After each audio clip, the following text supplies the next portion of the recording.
Okay. Welcome, everyone. Thank you for your patience as we were enclosed. Always great to see such strong interest in a variety of our advisory committees. So lots of wonderful applications from talented individuals of all ages and stages of life in our community. So that took a bit longer than we expected. So thank you for your patience as we convene our council meeting on Tuesday, February 28th at 6:45 p.m. And of course, this is the open session of our council meeting. Before we begin, or before we carry on with our council meeting, I just wanted to take a moment to thank our North Grenville Fire Service for their heroic efforts on the weekend. Obviously, everyone is aware of the extremely unfortunate fire at the Mr. Mozzarella building. Of course, we want to express our deep regrets to the business owner and the affected tenants, but very fortunately, we had a fantastic fire service and lots of volunteer firefighters, not just from our own community, but neighboring municipalities who came to support. So Chief Oakham, I don't know if there's anything you'd like to add in terms of the effort that was made on Saturday to contain what looked to be a fairly persistent fire over many hours. Thank you, Mayor. I will echo your words on the efforts of the firefighters from not only North Grenville, but Edwardsburg Cardinal, and as well Merrickville Wolford, who came to assist the fire service on that day. Maybe later in council, I'm not sure if we're doing a roundtable. I could provide a slight update if you wish. But we do appreciate the community coming out and also helping, making offerings to the displaced persons. Victim services as well, and just all the goodwill within our community that come out to help. Obviously a very devastating fire in our community, but it is nice to see the community come out and rally excuse me, behind the community members that were affected. Okay. And you're right, we will spend a little bit of time on each department should you wish to provide a more fulsome update at the time. Councillor Strachan, anything you want to add in your outgoing capacity, I think, with EMS? No, aside from echoing your sentiments, Madam Mayor, I would also like to say that we'd be remiss if we didn't recognize also the library and the role that they played in Yes. providing a place for the displaced people to stay warm during that evening. I know you stayed open a few extra hours, I think, Rachel, as well, so it's appreciated. Thank you. Thank you. The other thing I wanted to draw colleagues' attention to in the community is we've been working hard to support the Beth Donovan Hospice with the establishment of 2 palliative care beds. You may have seen an article in the North Grenville Times a couple of weeks ago. This is something that council has gotten behind through a variety of different delegations at the provincial level, and I want to express my appreciation for some letters that have come in from the community talking about palliative care and the value of having 2 24/7 beds in North Grenville. We know that there are lots of people that are, lots of families that would like the benefit of having a loved one facing a terminal illness to be able to be with them in this community until they pass away. That's not something currently available, and Beth Donovan has done a wonderful job of thinking creatively, thinking outside of the box, looking for a different way to offer that palliative care. And I would continue to encourage people to reach out to Steve Clark. I've asked that I be copied on the communication so that I know what's being communicated, so I can reinforce the urgency and the significance of getting these beds established in North Grenville. So certainly if you're listening, or you know of a family that would benefit from those beds, or would have, or might, feel free to reach out, because the communication from residents is extremely valuable as we work towards solidifying these 2 palliative care beds in our community. So with that, I will ask someone to read the land acknowledgement this evening. Any takers? Deputy Mayor? Thank you, Madam Mayor. The municipality of North Grenville acknowledges that the municipality operates on the unceded and unsurrendered territory of the Anishinaabe. We honor the historic relationship of the Haudenosaunee and the Huron-Wendat peoples to this land. We recognize all First Nations, Métis, and Inuit who now call North Grenville their home. We respect and support the need for cultivating a strong relationship with all Indigenous peoples, and we look forward to continuing this conversation and fostering the path towards reconciliation. Thank you. And I guess that prompts me to encourage people to come out tomorrow evening for an EDI community engagement session, equity, diversity, and inclusion. Any person who considers themselves a member of the EDI community or an ally to the EDI community is encouraged, I think, to pre-register for an event tomorrow evening that will be held at Catered Affairs, and it will be facilitated by one of our consultants who's an expert in EDI and brings a lot to the table and has been working with the municipality for almost a year now. Is that right, Hillary? Is there anything you want to add? I think I forget the timing of that session. Through your worship, the session starts at 6:30 and goes till 8:30 at Catered Affairs. Okay, and if you want to pre-register, that's still possible? Absolutely. If people can go to the website at northgrenville.ca/equity for all the information. Okay, perfect. All right. So with that, we've already adopted the agenda, colleagues, before going into close this evening, so we'll go straight to presentations, and it's our pleasure to welcome the North Grenville Public Library for its budget presentation. Welcome.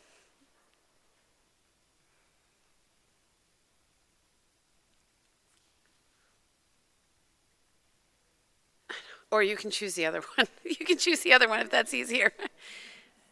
And Rachel, if you want to introduce or recognize those who are with you, feel free to do that.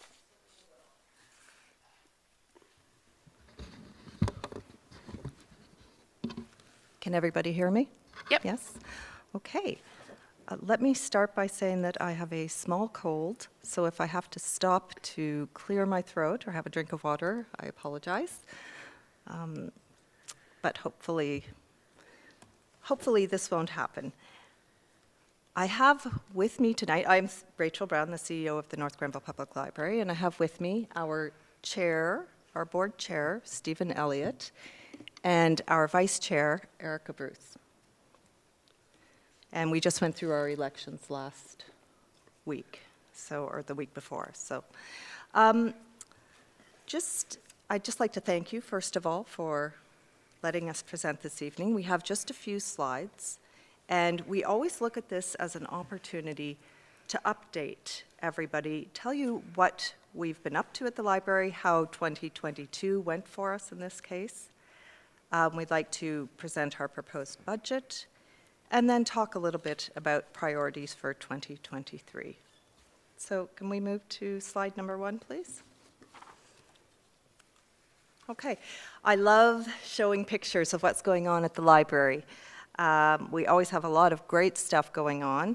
In 2022, our numbers really bounced back. We got close to our pre-COVID numbers. So if you look at some of those statistics, we had approximately 6,000 active memberships. Our circulation was approaching 100,000.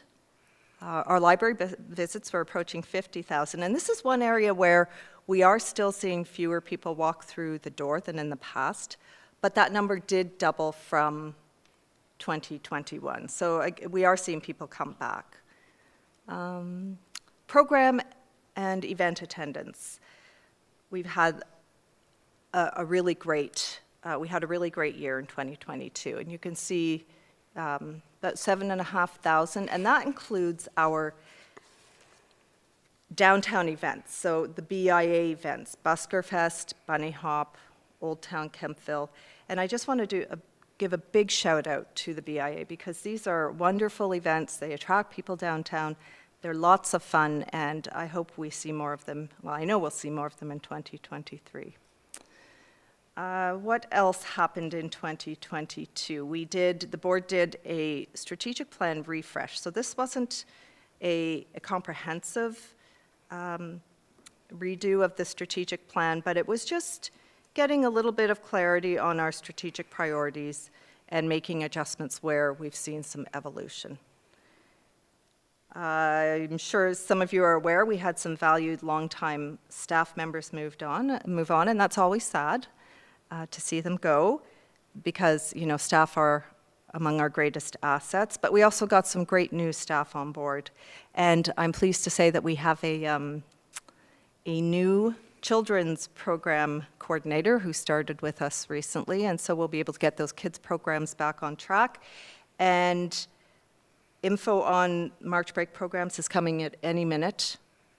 We're going to have some great programming. I know it's a bit last minute, but that's, you know, just the timing with the new staff member coming. Any questions on this slide?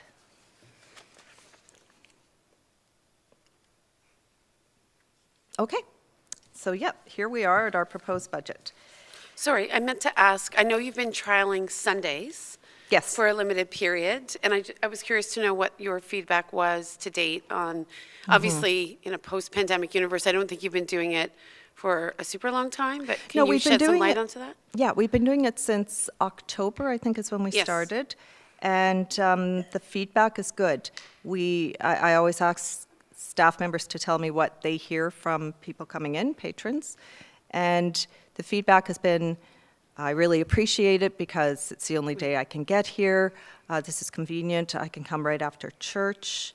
And I also hear that lots of families are going in. So that's probably a great day for families to get to the library. So do you expect to continue with that, or what's your, I think so.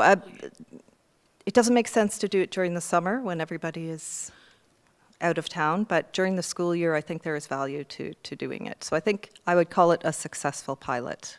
okay, thank you. So here is our proposed budget for 2023. We worked hard to keep the costs down and to stay under the rate of inflation. We are asking for an increase of 4% in our municipal grant. Last year, we asked for an increase of 1.65, and so I think this year we're bringing ourselves back into alignment with something more along the lines of the costs, the rise in our costs. So in 2023, we will see some furniture renewal. Our staff have been using the same furniture, or the same chairs since the library opened, and they're very well used. We don't have a separate capital budget. Our things like equipment and furniture are part of our operating budget. We've also included some additional room for interlibrary loans. So we have staff hours and postage to pay for. Interlibrary loans became more labor-intensive and costly with the cancellation of the provincial service a few years ago. So now that COVID is winding down, we're seeing more interlibrary loans, and that does take a little more of our resources. We have some additional staff hours for our French library services. As we've expanded our French collection, our interactions with the local French schools, and our outreach in general. And I think it's worth mentioning that last year we got a huge book donation from the French Catholic Board, a wonderful collection of books. And we also get ongoing support for staff hours from the French Public Board. So we're grateful for these, and they do offset some of our costs. As I'm sure you're aware, pensions are now open to part-time staff, and so that's also been factored in. And I think when you look at the budget, you can see that for 2022, I've included what we budgeted plus the actuals, like what we actually used, and you can see the numbers are quite close in both cases for the revenue and for the expenditure. So I think that it shows that that amount was needed. And I'm going to talk about library revenue now. So, as I pointed out, the revenue was pretty close to the projected amount, but growing revenue is always a good thing and always something that we're going to aim toward. So to that end, as part of our updated strategic plan, we will be developing an alternative revenue plan. And we have plans to set up a committee that will work specifically on that, and among other financial matters. And so this is all part of it. We've talked in the past about developing a community fund and legacy giving, and this is still on our radar, and this will be the year, I hope, that we can get some of those things established. As you know, as a public library, we are pretty limited with what we can ask for in terms of fees, because the Public Libraries Act really limits that. Libraries are supposed to be free for everyone and everyone's use.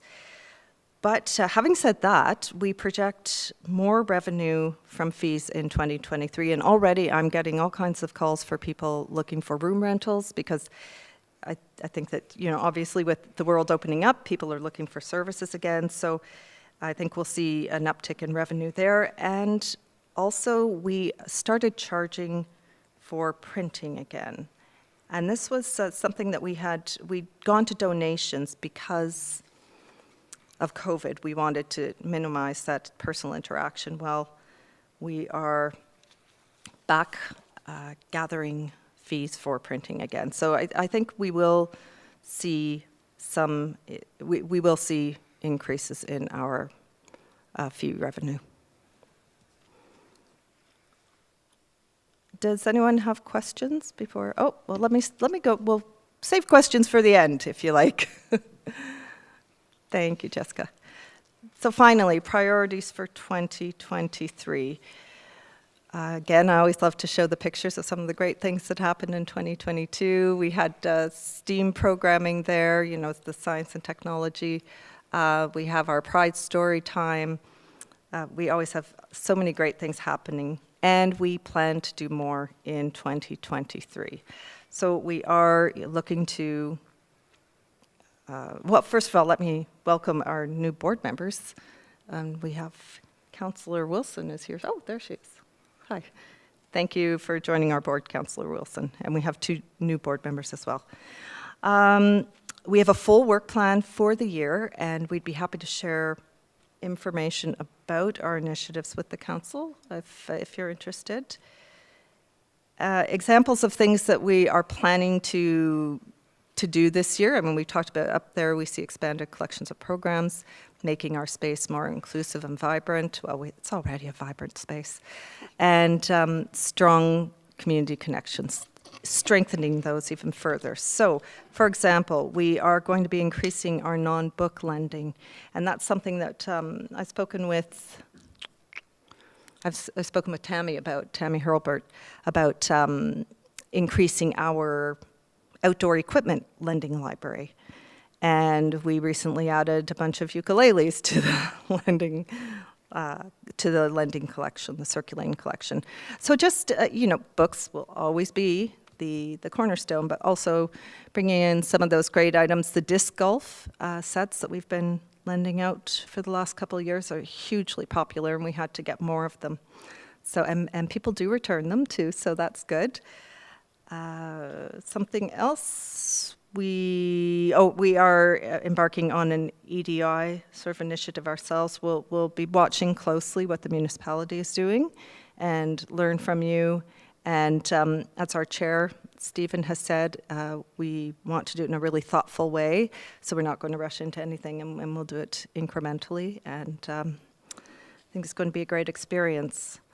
And finally, strengthening community partnerships and programming. So we have some really great partnerships. As I talked about the school ones earlier, we have, you know, I could go through a whole list of them, but I just want to say that we have a couple new ones, maybe highlight a couple new ones with Beth Donovan Hospice and with North Grenville Pride, and we hope to see more of those come in 2023. So we're looking forward to another great year serving a great community, and we want to thank you, the council, and the municipality for your support. And does anyone have questions for us?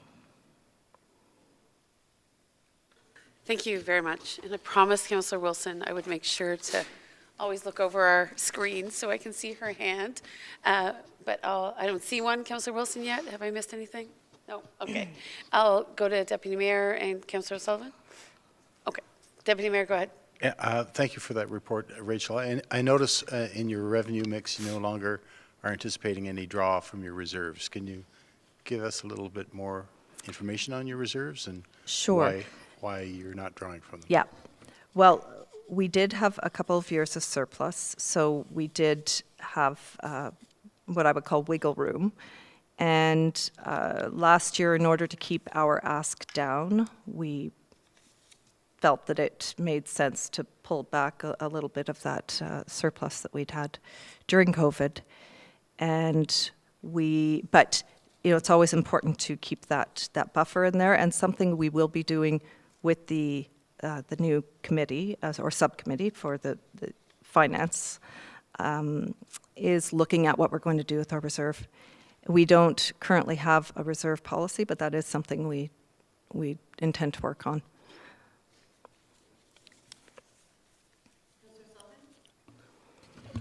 Thank you, and thank you, Rachel, for excuse me, for the report. And I just wanted to acknowledge that I've very much enjoyed the 4 years that I represented council on the board, and I learned a whole lot more about the library and the inner workings and the background, and I appreciated my time there and the learning experience and working with the fabulous people that have been on the board. So thank you.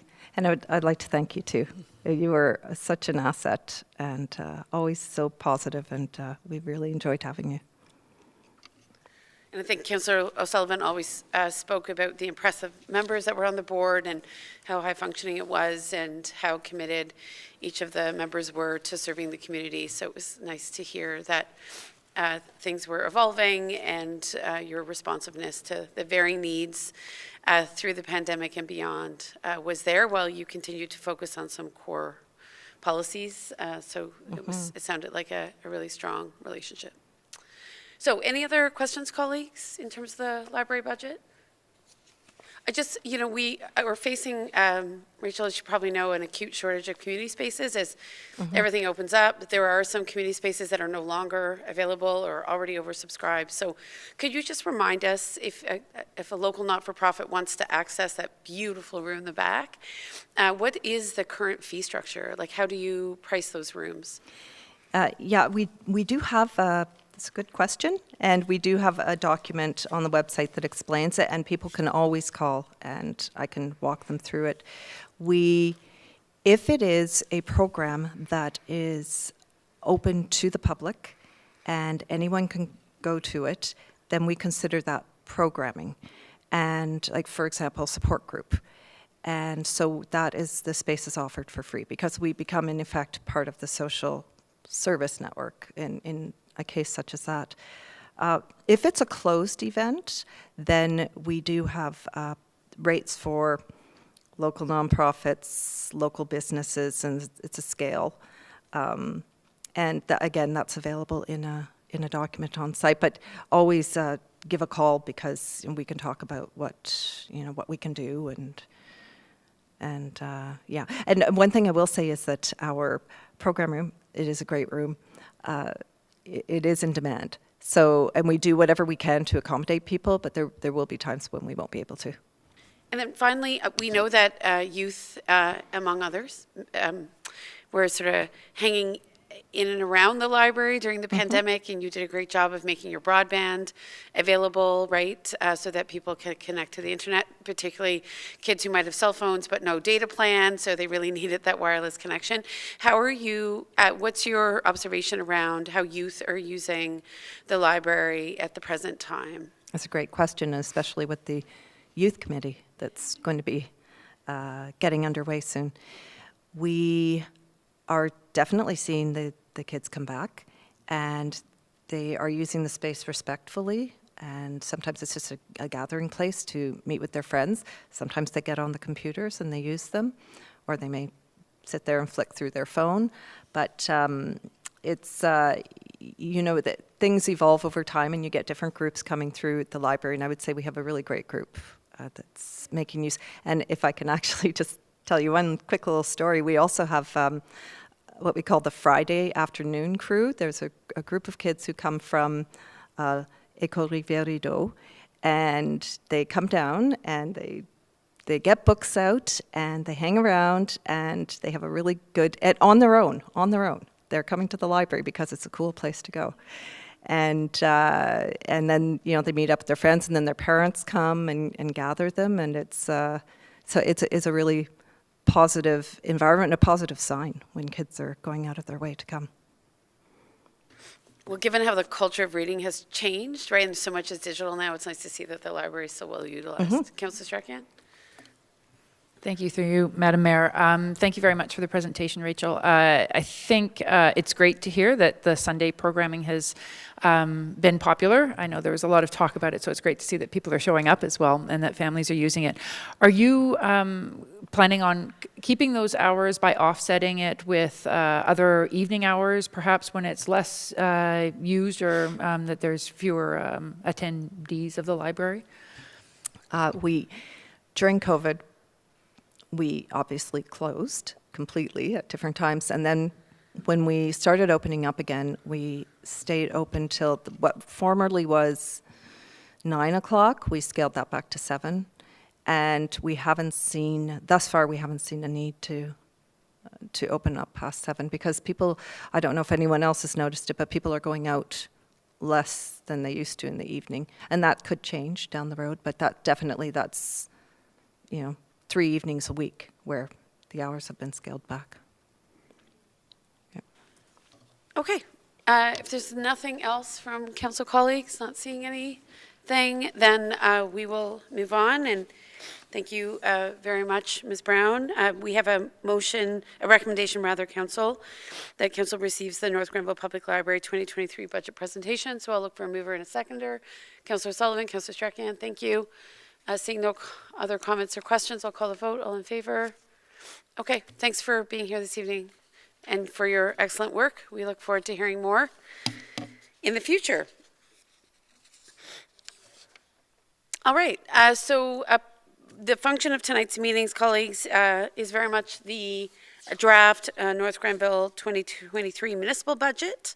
At this time, I think we're going to ask Mr. Ogunrende to come forward. I know that there were 3 opportunities for the community to ask questions of directors.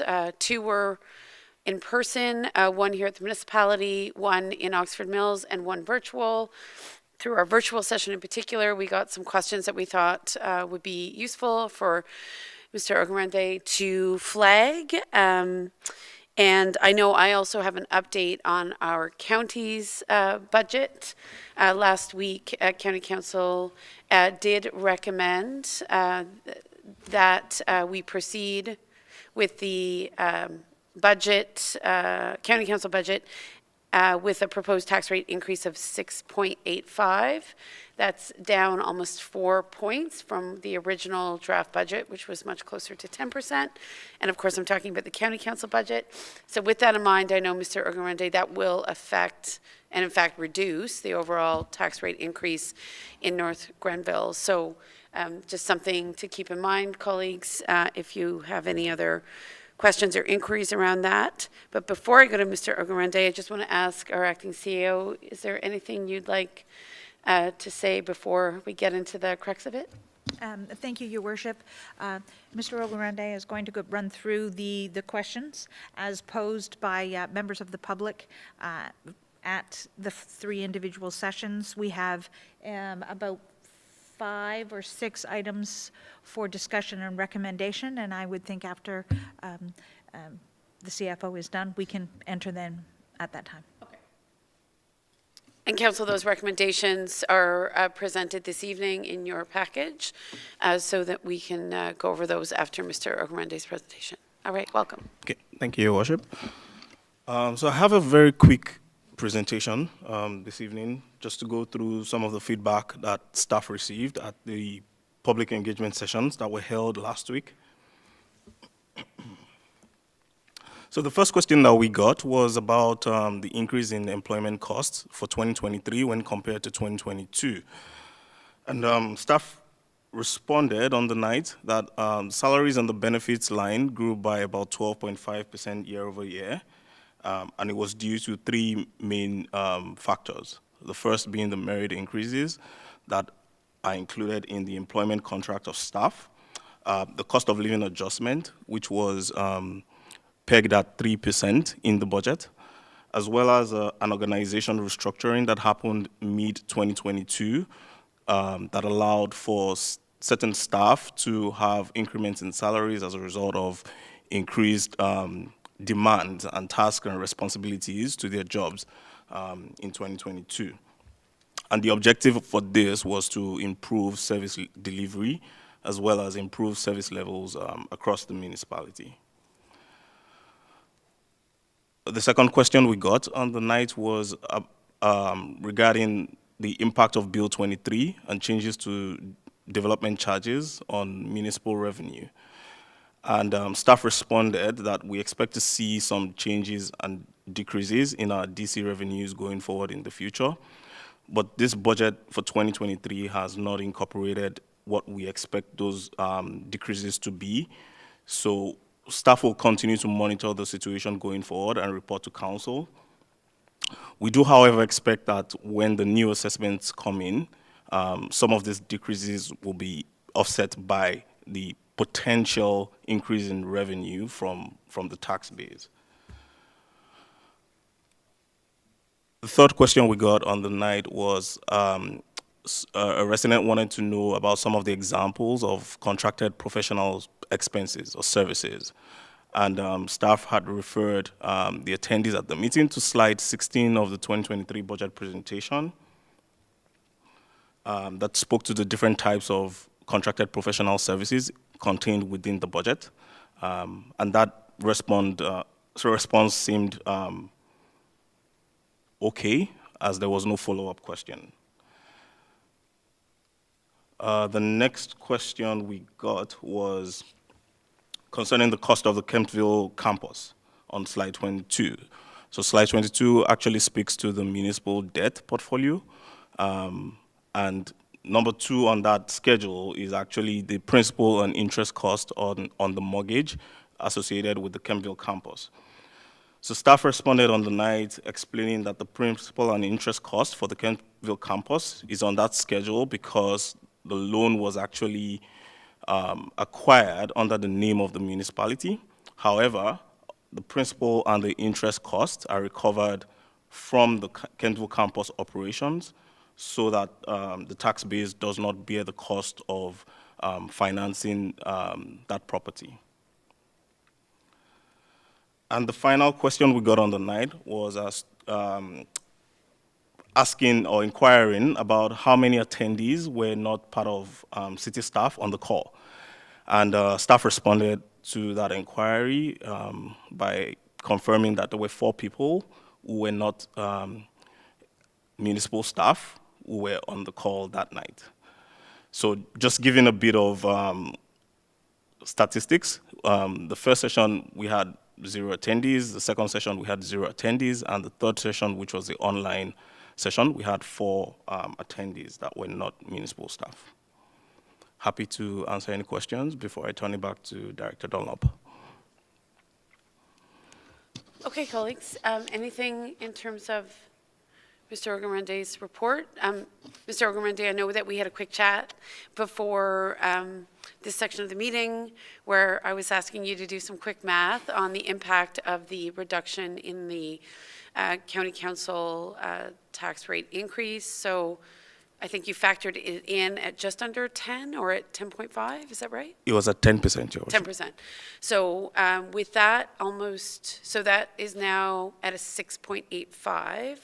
So is it safe, and I know you have to do some additional math, but I'm assuming, so I'm going to ask if it's safe to assume that that reduction in the county's tax rate increase will have an overall impact of reducing our proposed tax rate increase as it sits right now to much closer to 3 than I think the 3.8 or 9 that is currently on the books? Yeah, we had estimated about 5.3% overall property tax rate increase. Right. As a result of all the 3 components.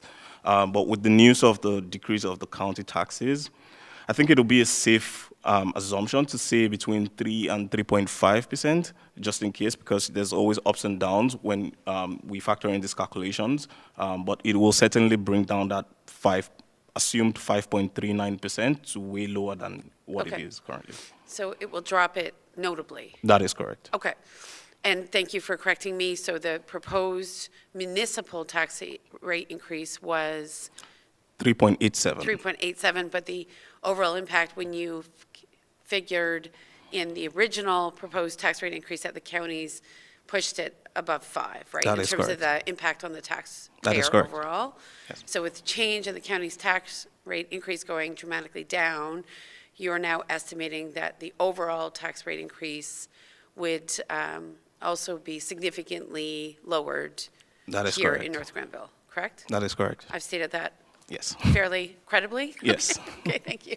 And I guess we look forward to getting that updated information on the precise number to the degree that you can provide it at your convenience. That is correct. I'll bring forward the actual calculations of what residents can expect to see on their property taxes Yes. as overall at the next budget meeting. Okay, thank you.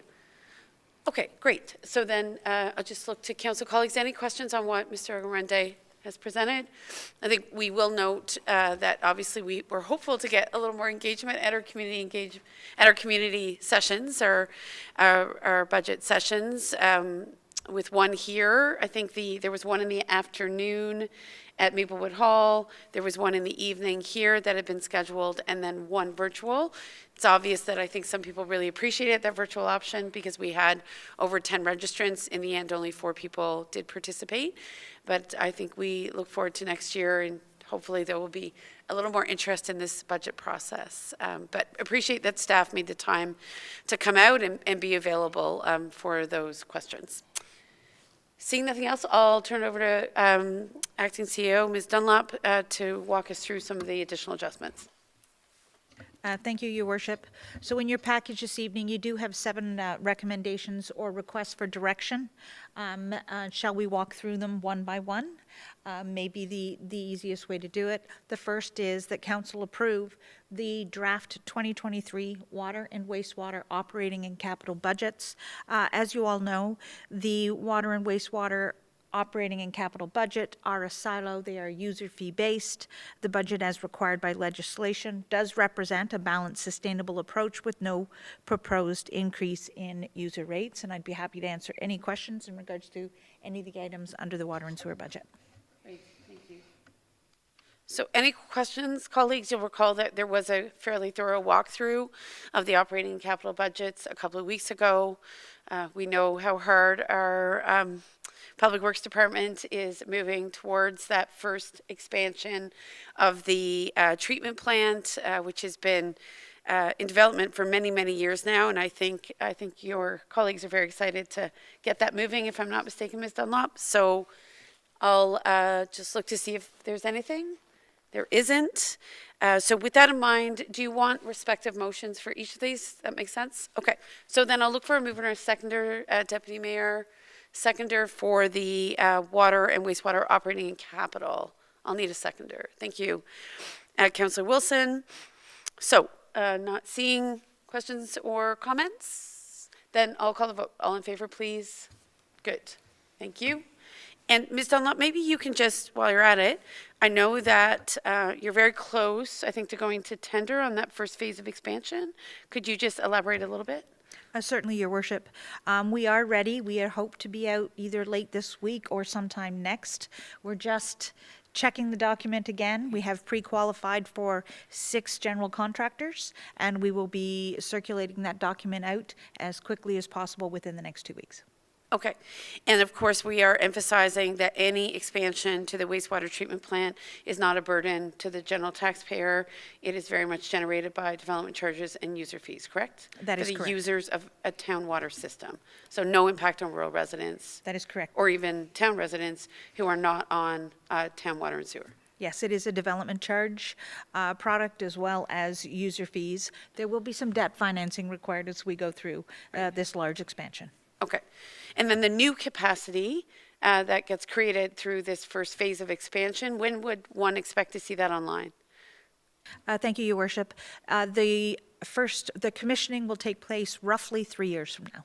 Okay, so it takes that long, eh? Yes. 3 years. There may be some accelerated based on the specific general contractor, but that is the engineer's estimate. Okay, thank you. Okay, did I call the vote on that? I did, right? Yes, I did. And then we asked the questions. Yes, okay. So then over to you for the second recommendation. So we have the next two, if I may, Madam Clerk, may I take them out of order? Thank you. The next one I would like to discuss is in regards to council approve the allocation of the community grants program. Now, the allocation included in the staff recommended budget as presented by our CFO included an allotment of $98,150. Now, that allotment is for the allocation towards the community grants, not the actual assignment of an award of the individual grants. So I'd be happy to answer any questions. And I believe this amount is consistent with last year. Is that so the guidance was to try to keep it similar to last year's investment, and that's what was built into the budget. We recognize that there were that the totality of our community grant applications far exceeded 98,000. But colleagues, as you can see here, staff is recommending we stick to the 98,000, I think, to ensure that our tax rate increase stays within reason overall.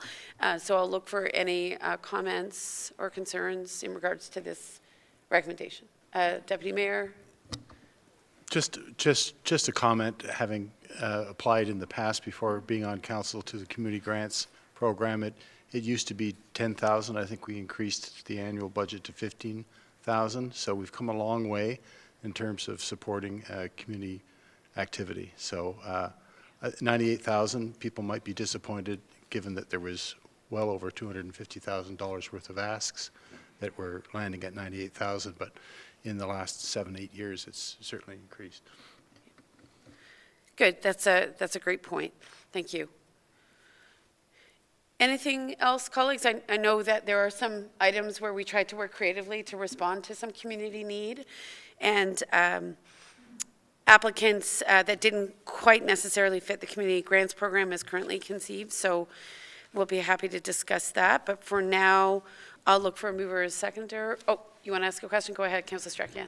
Thank you, Madam Mayor. I think it would be an opportunity to just remind community organizations that they should really make every effort to leverage grant opportunities. I know that some are often left on the table because of changing timelines and dates and so on, and COVID certainly offered different opportunities, so it's a bit of a moving target, I think, as we're coming out of the more restricted part of the pandemic. So where there's opportunities, I think the municipality, I think we're fairly comfortable trying to offer some support so that it shows that there's interest from the municipality's perspective that can be leveraged for those grants. But you know, the ongoing need for certain events is certainly clear, and so grants should be maximized so that it isn't simply a burden on the local taxpayers.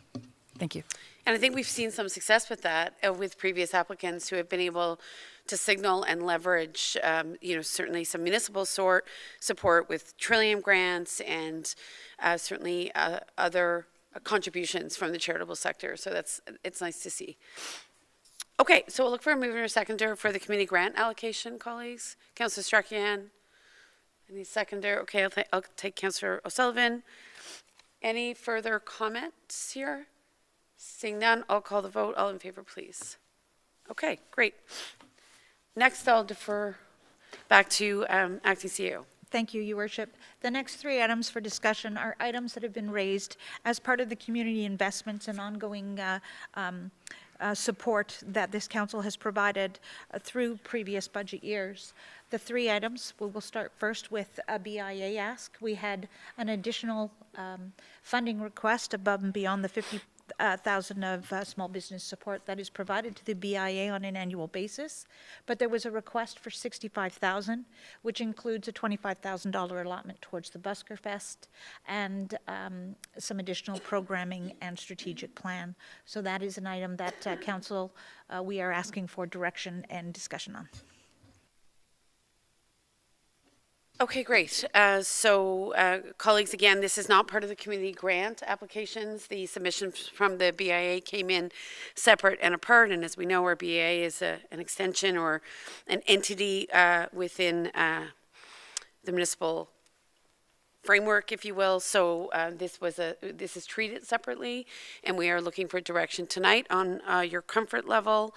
I would like to emphasize that I think I appreciate the recommendation around looking closely at Buskerfest and where we can ensure that we're properly leveraging some municipal support. And I know the BIA and the municipality, certainly through our Parks and Rec department, and Tammy Hurlburt, work very closely together, and we can see that this event has the potential to become a major signature event in our community, and I think we have a very strong interest in seeing how we work collaboratively together. So I look forward to those discussions between the municipality and the BIA about how to best resource that event, not just from a financial perspective, but from a human resourcing perspective. So, and I also want to acknowledge the work of certainly our Parks and Rec department, particularly Tammy, who was quite generous with her time and I think her commitment to that event. So I recognize and appreciate, I think, the value of that discussion, Ms. Dunlop, and I'll go to Councillor Sullivan. Thank you, Madam Mayor. I just have a bit of a concern over the additional 65,000 request over and above the 50,000 that we do give them now. Is this amount really, I mean, we obviously have had to sharpen our pencils and cut things and limit our grants and tighten the purse strings. And I think Buskerfest is a great event. And so of the 25,000 towards Busker Festival, that still leaves an additional 40,000. Is that really necessary that they get the additional 40,000 when they're already getting 50? So is the $65,000 additional request really necessary? That's my concern. Deputy Mayor, I believe you are the rep on the BIA board, so perhaps I should speak to that concern. And it's good to see recognition of Buskerfest in this recommendation. Rachel Brown spoke to the value of programming downtown as being important to the library, and I think the BIA is looking to expand their programming, and that's part of the additional 40,000.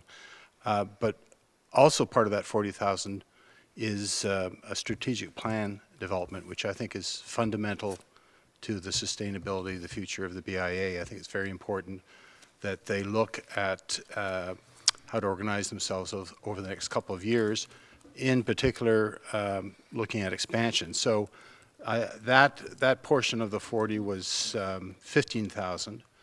So the 25,000 that remains was a request for expanding programming. Now, Councillor Wilson and I were at the BIA board meeting last night, and they had some updated information for us. And the BIA is sitting on, well, not sitting on, they have a surplus or a reserve of approximately 41,000.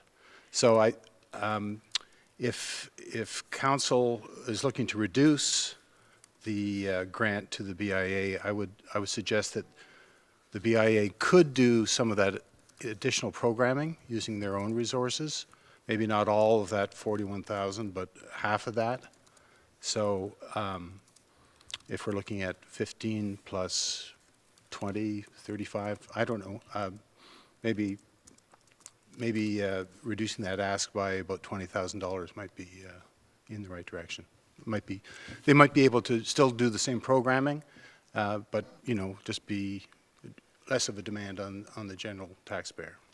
For sure. I'll look to Councillor Strachan, please. Thank you through you, Madam Mayor. Thank you for asking that question, Councillor O'Sullivan. I don't know if you can answer this, Deputy Mayor, but what is the reserve policy that the BIA has? Like, what is their reserve intended to be used for? That I don't know. I don't know if they have a reserve policy. I'm rather new to the board, So, and I've been out of touch since being on council. So I don't know if they've developed one. Certainly when I was executive director, we didn't have a reserve to speak of. And that, you know, having a reserve is something relatively new over the last couple of years. So I'm not sure what their plans are for the reserve. So I can't really speak to that, unfortunately. Through you again, Madam Mayor, if I may, it would be good to know if they have one. It seems like reserves are quite popular, but they should be with a purpose, because otherwise it's just, for lack of a better way of saying it, squirreling money away. But if the ask is continuously to the municipality to continue to support, I think we need to be clear as to what the reserve money is for, if it's going to accumulate year over year, or if it was just happened to be over, 2 years that there was a surplus. I don't know. But I would appreciate if you could ask the BIA for some clarification on that as well. Thank you. What I'm suggesting is an amendment to the recommendation, if the rest of council can entertain that, and that would be a request of $45,000, including the $25,000 for an allotment to the Busker Fest with the same condition. And sorry, what is that again? Instead of 65, to amend the recommendation from 65 to 45. Indeed, okay. That would be the only With the change. 25K for Busker Fest being part of that Yeah, 45? yeah, Gotcha. yeah. Okay, thank you. Okay, so we don't have a motion on the table, so we can move a motion to that effect, Councillor Barclay, Deputy Mayor, if you wish. Okay, okay, so, The other thing I'd like to add is that in the budget that was presented, the 2023 operating budget that was presented to the board last night, it did include $9,000 towards programming. So this additional money would be added to that $9,000. So it's not like that's the only money they have for programming. They would add $9,000 to that. already they'd be adding 9,000, and then we'd be presuming that potentially they would draw from their own reserves to make up the difference in this case, correct? Yeah, in terms of what they had planned. Okay. All right. So I have a mover. Do I have a seconder? You will second? Okay. Yes, but will you second the motion? I need a seconder because someone's moved a motion. I need a seconder, and then I can entertain your question. If you prefer not to move, I will get someone else to move. But we have a motion. I'm sorry, Councillor Sullivan. So I need, if the motion doesn't have life, then I can come back to you, but I have a motion on the table. Is anyone willing to second the motion as presented by Deputy Mayor? No. So with that in mind, then I will go to Councillor Sullivan, and perhaps you can make a different motion or speak to it in a different way. Thank you, Madam Mayor. My question is, the $50,000 that they are getting now, I understand that that was for 2 years, $50,000 for 2 years. And so is this the second and last year that they're getting that $50,000 from us? I can answer that, Your Worship. Yes. Through Your Worship. Yes, that's correct, Councillor Sullivan. It was a 2-year agreement with the BIA and the Chamber of Commerce. 1 year has been funded, and this will be the second and final funding, at which point they would come back to council, and council can extend the funding if it so chooses. Okay, so 50,000 is already way more than they ever got before these 2 years. That is correct. And they're asking for another 65, and so I would suggest that if we're going to reduce that $65,000 ask, I would consider 40,000. Okay, so are you moving a motion, Councillor Sullivan, to that effect? I will, yes. Okay, so do I have a seconder for that motion? I'll second. Okay.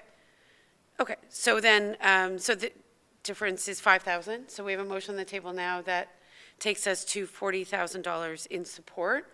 Of course, 25,000, I think we understand, would be specifically for Busker Fest. Is that right? Okay. So we have a mover and a seconder. I'll take speakers. Councillor Strachan. Thank you, Madam Mayor. I guess I just want to reiterate the level of discomfort that I have with the reserve money sitting there at the BIA without any real plan. If they have no policy for that, to continuously ask for money from the municipality and a growing demand and to not be forthcoming with a reserve amount. It seems to me the first time we're hearing about this is only through the deputy mayor today, as we're trying to make a decision on the fly as well about the BIA. And I think that that's a bit disingenuous from the BIA's part that they haven't come forward with that and they've just asked for more money. So I just wanted to put that on the record that I'm not comfortable with where they've landed on their budget decision this year. Certainly. I'm speculating. I don't think the BIA has had reserves for a long time. So again, I don't know the historic, I don't know the history of the BIA being able to accumulate funds. I think it would be interesting to better understand that. But of course, the BIA is its own entity with its own board, certainly that we appoint. So absolutely getting some clarification on that, I think clearly will bring some members of council comfort. I would say that the support that was offered by the municipality over 2 years during the pandemic was intended as a local economy stabilization effort, because we saw that the Chamber and the BIA in particular were very actively doing their best to take care of the business community writ large. The municipality was in receipt of some very generous support from the province of Ontario through pandemic recovery efforts, and as a consequence, the rationale to support the BIA and the Chamber over 2 years at that time was quite sound, and I think was intended to make sure that local businesses who had been under an incredible amount of stress, unprecedented amount of stress, for the most part, were able to survive. So that was a commitment we made a year and a half ago. That 2-year commitment, really, we made it in the context of a pandemic that was in full swing, and the 2-year commitment stands. So anything, certainly we'll have to revisit that commitment at the end of the 2 years, but that's where we are now. So I think what's been great about the BIA and Chamber, the investment in the BIA and Chambers, I think we're seeing those organizations really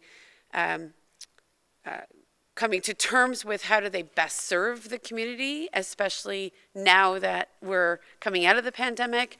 So I know that both the Chamber and the BIA are really thinking reflectively about how to be a best service. And I think the strategic planning dollars that I think were hoped to be secured through this process were intended to look particularly on how the BIA could grow and really become more self-sustaining. So I think the challenge, if I might, with reducing the dollars too much is that we might limit some of that strategic planning opportunities, but certainly it's whatever council is comfortable with, and they do have some reserves, so perhaps they will draw on those to a more significant extent than they anticipated. But we all know we need a thriving downtown, and the efforts by the BIA, among many others, I think are important for our community as a whole. So I just wanted to provide that as some additional context if it was helpful.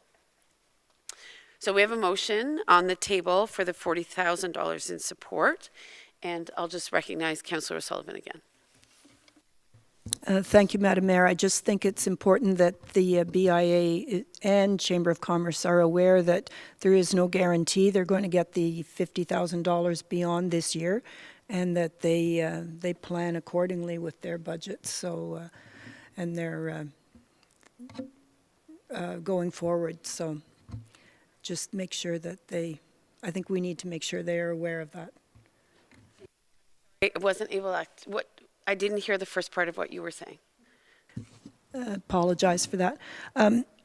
Just to make sure that both BIA and Chamber of Commerce are reminded that the $50,000 we committed to them for 2 years is not guaranteed to continue, and so they need to factor that into their budget going forward. that there's no guarantee they're going to get the $50,000 on an indefinite basis per year from us. It will be a decision point of council. So, and we'll look to Ms. Dunlop to flag it with us at the appropriate time. Okay. Okay. Any other comments on the motion as presented right now? Yes. Would you like to read it, Ms. Workman?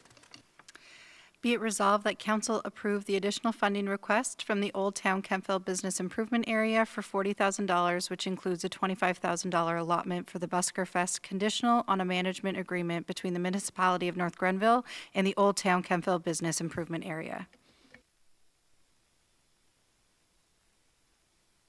Thank you. And I think that, just to be clear, the management agreement is more about how do both entities work well together and leverage collectively their resources and commitment to the event. So that's what we mean in that case. But that being said, is there anything else, Councillor Strachan?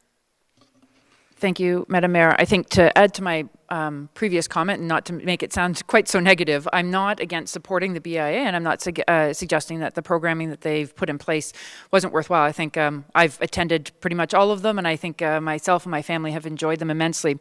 What I would like is some of that financial accountability, that if they're going to program and they're going to plan for that, that they're clear on where they have funding available, and that if they want to plan a bigger program, that they think about it within their own resources first, and that the municipality should be some of that maybe top up if they have a reserve, and so that there's a bit of a balance there. But overall, I greatly enjoy those events and look forward to another Busker Fest this year. Thank you. For sure.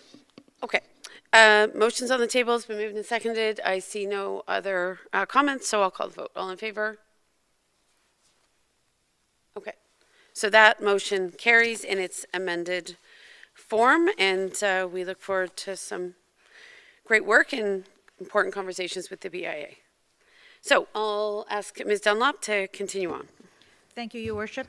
The next item that we look for direction on is in regards to additional funding for the seniors escorted transit service. They are looking for an additional $17,000. We currently provide them $12,500, and they are looking for this annually 2023 through 2026. Although the municipality does have an accessible and seniors service, this provides a different level of service. So they provided that request, and it is again included under a community support request. Okay. And I thank you, Ms. Dunlop. And just to remind council colleagues, we did receive that support, that presentation from the Kemptville Senior Center, and it became obvious that a lot of this is to support the medical needs of seniors who often have to go outside of the municipality to receive things like dialysis, access to cancer treatments, other heart disease appointments, and on it goes.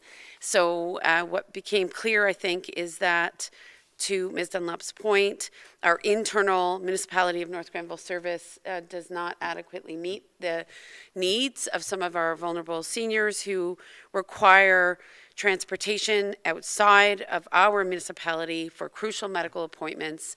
And these additional dollars will support the coordination of the volunteers, the many, many volunteers who provide these rides. It will also allow the senior center to respond, I think, more effectively to the many demands it gets for the service, so that the administration of this largely volunteer-run program is as effective as possible, and certainly, I think, creates the best accessibility to the service as possible. So I certainly am favorable to the recommendation for those reasons, but look to council colleagues for any comments. Councillor Sullivan? I would move that motion. Okay. Okay. Anything else, council colleagues? Okay. I would note that we have directed staff, as you know, this past fall, to move towards the development of a municipal-wide transit service that will go beyond persons with disabilities and seniors, and perhaps at some point in the future, other services can be married into this, but for the present time, I think it is prudent to create that additional capacity within the senior center, and we look forward to hearing what the results are. So I'll call the vote. All in favor? Good, thank you. And then Ms. Dunlop, carry on. There is one final item that we are looking for direction from council in regards to an additional funding request, and that is from the Youth Center in regards to their Connect Youth mental health program for a $20,000 annual allotment between the years of 2023 and 2026. And just to remind council colleagues, there was a grant application from a private mental health clinic, a psychological clinic, that suggested they had some additional capacity. It could potentially support some expedited access to mental health care, particularly for young people in our community, and that inspired some additional discussions that Councillor Strachan and I sat in on with the Youth Centre and Connect Youth about how we could leverage some of that capacity, specifically through the Youth Centre and Connect Youth. It would be at the discretion of Connect Youth and the Youth Centre to disperse those dollars or enter into partnerships with local mental health, qualified mental health employees, whether they are psychologists or social workers. But certainly what we heard from the Youth Centre and Connect Youth was this is an area where they're already seeing a huge need, and they're increasingly putting an emphasis on being better able to serve the needs of youth who are struggling, as many are post-pandemic. So this potentially offers some good synergies. So I'll leave it there. Councillor Strachan, anything you want to add? Thank you, Madam Mayor. Yes, I think the conversation that we had last week or the week before with Connect Youth and the Youth Centre was very productive. I think there's a great promise in what they're looking to achieve and where they've already started their outreach and having bigger conversations. I think that they still need to figure a lot out, and with this current recommendation spanning 4 years, I think it would be my preference to see it for the 23 and 24 budget years to allow them to leverage the opportunity to look at grants, so it's not just a one-year commitment from the municipality, but that it would also allow the municipality to revisit and see what their plan is to see if the $20,000 has been well used, if it's enough, if it's too much, I don't know, but that they would be able to come back to us with more details as to what they've been able to bring in. So when we get to it, or I can propose it now, my amendment would be for the $20,000 annually be from 2023 to 2024, vice 2026. Thank Well, you. certainly you can move that, Councillor Strachan, if you wish, and we'll look for a seconder. Okay, I'll move that then, please. Okay. Thank you. A seconder, please, for that one? Okay. So Councillor O'Sullivan has seconded. Councillor Strachan has moved. Any other comments, colleagues, on this one? Deputy Mayor? Yeah, I've got a problem changing it. I think it takes a while to get a program up and running, and I think maybe 2 years is just not enough to really see it take hold and get grounded. But I think it deserves the funding in any case. So yeah, I would like to see it stay the same. So I probably won't be voting for this recommendation. Could we potentially consider a friendly amendment for 3 years, Councillor Strachan? Would you be open to 3 years? Our mandate is only for 4 years. Our term is only 4 years. I was thinking of this as a sort of a midterm chance for us to review it as well. 2 years, I think, while the program may not be fully established, I think it would just be a chance to revisit it and refresh what their actual needs are, as opposed to simply stating it as 20K. So I'm not suggesting that we wouldn't necessarily be interested in supporting it for more years or for the remaining 2 years that we have in this term, but that it just forces sort of that discussion to happen rather than assuming that the $20,000 is there for each of the 4 years. That was why I made that recommendation. So unfriendly. You want to stick to the 2 years? I'm being pegged as unfriendly tonight.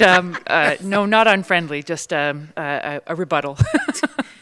So I'm assuming you're not amenable to changing it. You want to stick to the 2 years? I would like to put that to the vote if we could, please. Okay. Okay. I mean, certainly I think that the youth center could come back to us in 2 years and say, this program has been a real success, and if we double it, we could actually reach that many more youth, or they could come back and say, I would perhaps suggest, Councillor Strakian, that strategically, if the youth center and Connect Youth are committed to building this program, I think we would like to ensure advanced consideration of continued support, because that might be important to some other funders. So perhaps we can make it explicit to the youth center that a future financial commitment is something we're very open to, depending on those results. And if they need a longer term commitment from us because of a funder, then we could certainly consider that in advance of the 2 years. Absolutely, and if I may, Madam Mayor, just to respond to that, I think that should they get to next year's budget cycle and realize that they have a different request, that to ask for an increase would be perfectly reasonable, in my mind. So maybe we could say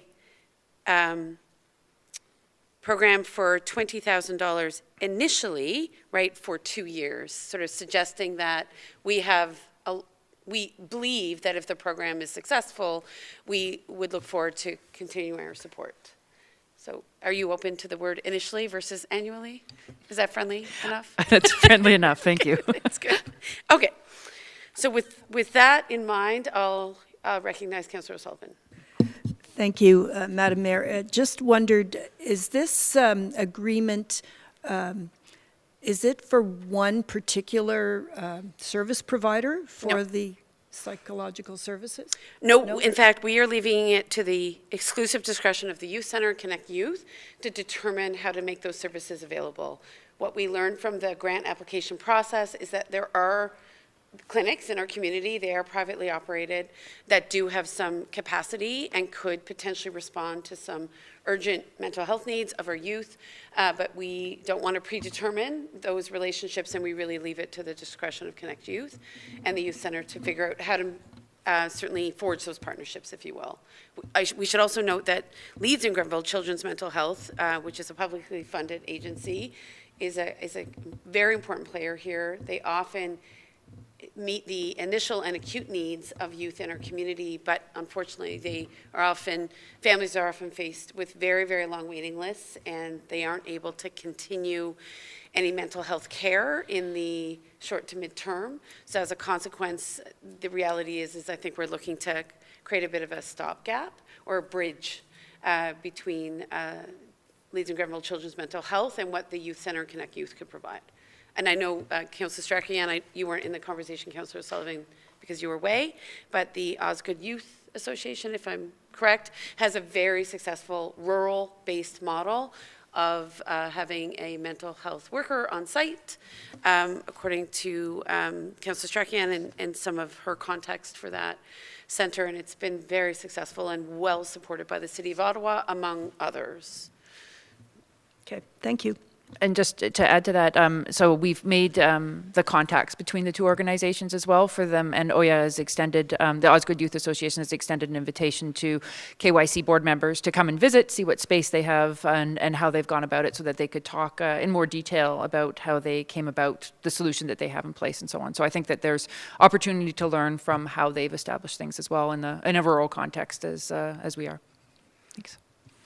And that's certainly crucial. What we hear from a lot of parents in the community is that in the absence of Leeds and Grenville Children's Mental Health being able to provide for that ongoing care, families are being strongly encouraged to avail, right, of services in Ottawa or Brockville, and often that's just not possible or is logistically very complex. So our hope is that we've seen a number of different clinics pop up. They have qualified professionals, and if we can connect them in a certain way through the youth center, that hopefully will help some youth in our community who are in urgent need of some support. And we think that we heard loud and clear from the Youth Center and Connect Youth that they want Leeds and Grenville Children's Mental Health to be a partner in those conversations. So I think what we're doing here is trying to create a bit of a catalyst for some enhanced support. And what that ultimately looks like, I think, is not clear to us now. But I think without making the effort, there will be many kids in this community that will continue to wait and suffer unnecessarily, and their families will suffer. So our hope is that we can do something here that does make a difference. So we have Councillor Strachan's, I think, motion on the table, which includes the $20,000 initially for 2023 and 2024. Any final comments? Seeing none, I'll call the question. All in favor? Good. And Deputy Mayor, are you signaling opposition or abstaining? Against. Against. So I will say those opposed, and Deputy Mayor is opposed. Okay. And again, your rationale for opposition is the timeline, I'm assuming. Yeah, I think they need 3 years to do proper planning. Indeed. Okay. We appreciate your perspective. So with that, colleagues, I'll turn it over to Ms. Dunlop. We've successfully navigated our way through a number of different modifications to the budget. So I think really at this point, Ms. Dunlop, it's just a question of whether or not Council wants to move ahead with the amendments to the 2023 municipal operating budget and consider approving the draft budget tonight, or if you would prefer to wait a week and do that once we have the final numbers as it relates to the impact of the county's changes, and anything else we need to consider. Mr. Ogarande? If I might, Your Worship. Yep. So from what my notes that I have here, we have a $7,000 adjustment to the operating budget for 2023, which is approximately about 0.45% of a percentage point.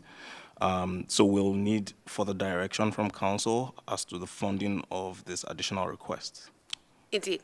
And I think the option, Ms. Dunlop, is that these are dollars that we can potentially pull from the various reserves within North Granville, or we can generate it through the tax base. That is correct, Your Worship. We have two options. We can either make a direct adjustment to the tax rate increase, or we can reduce the transfer to reserve for 2023 in order to accommodate this additional requests. Okay, thank you. Is there anything else you want to add to that, Ms. Dunlop? No, I think the CFO has covered it, but we do look for that direction. Okay. And of course, if council wishes to go ahead and approve the operational capital budget, that is, of course, at their discretion. Okay. So, council, any comments on this? I certainly, I know that for various initiatives within the municipality, there are times when we do draw on reserves, or to your point, Mr. Ogarande, slightly modify the amount that gets transferred to reserves. I'm assuming that any impact on the transfer to reserves is fairly minimal with the particular draw for these programs. Is that safely stated, or could you add a little more texture? Yes. So as part of this 2023 budget, staff had made an allocation of a 1% direct transfer to capital projects. But given the fact that we've seen an increase in our OCIF funding in 2023, I believe we have enough in gas tax funding and OCIF funding, even from 2022 coming into 2023, to successfully fund our roads project for 2023. So reducing that transfer to capital in this 1 year to fund this other additional request would not adversely affect things going forward.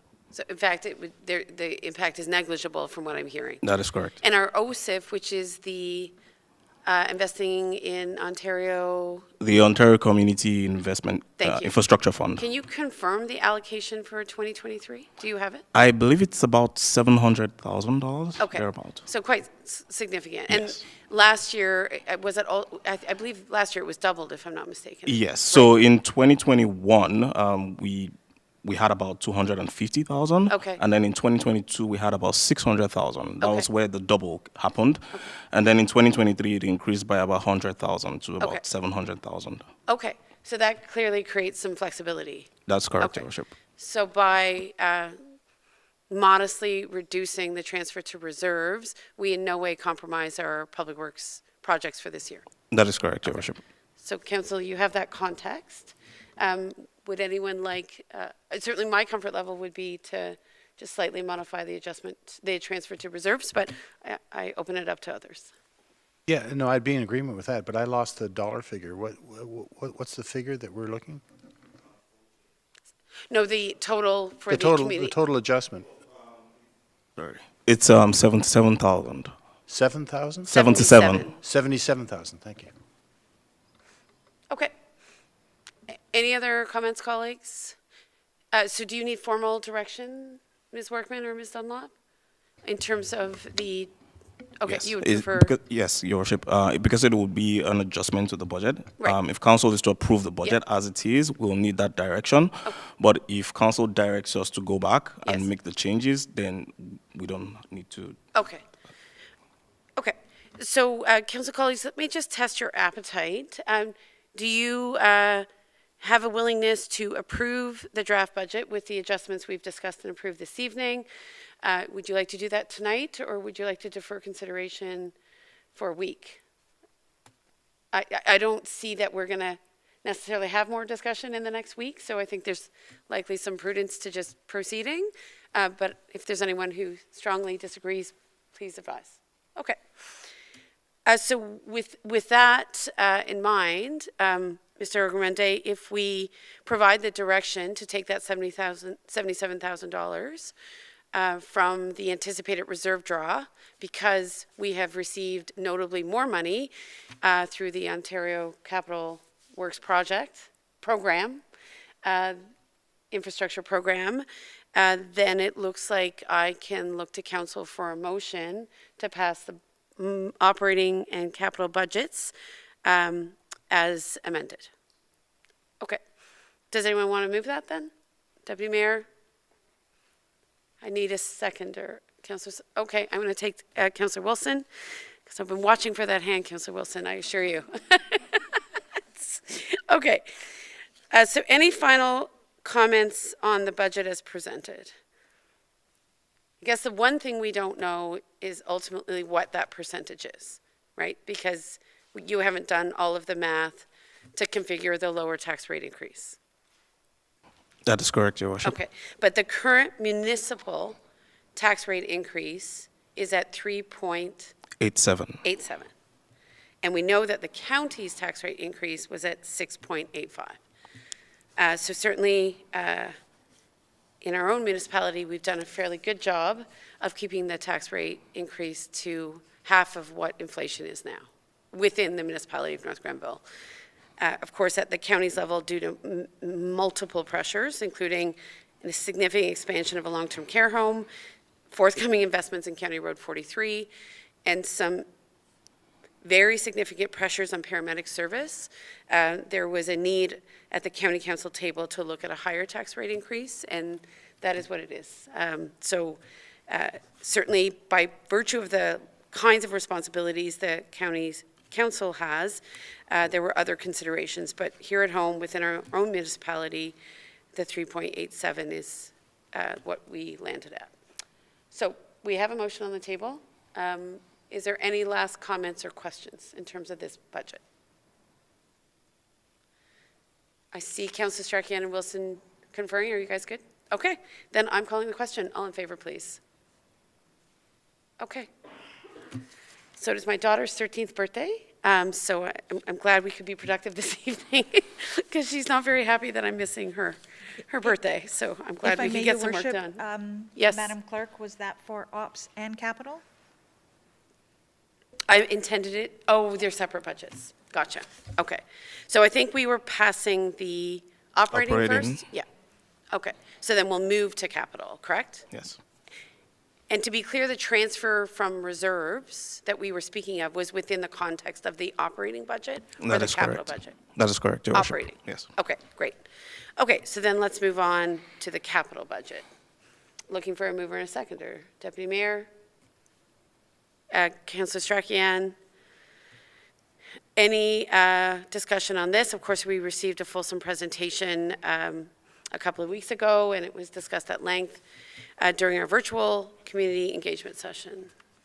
Anything else we want to discuss? Seeing none, I'll call that vote. All in favor? Thank you. Okay. So, colleagues, I know we've been meeting for a while. I think we're very close to resolving the advisory committee terms of reference and the advisory committee memberships. Do you need a quick break or can we carry on? We're good to carry on? Okay. So then, Ms. Workman, do you want to let us know what you need in terms of the terms of reference? I will actually defer to Director Janot. Okay. Oh, thank you. Sorry, Ms. Janou. If you could just pull up the slides, Jessica.